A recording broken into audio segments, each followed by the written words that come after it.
We have here a mid-19th century lithographed plan of the city of Philadelphia.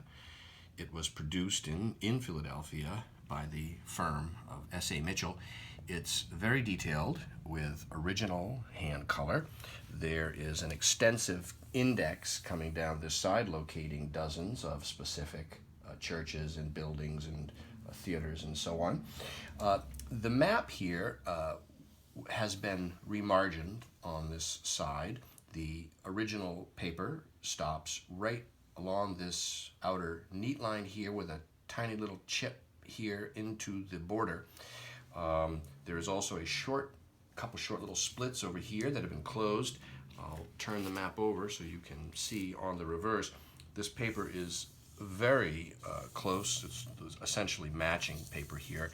There's a small, neat little paper repair there. I see a paper repair here, and here's a couple little, small, well-done paper repairs.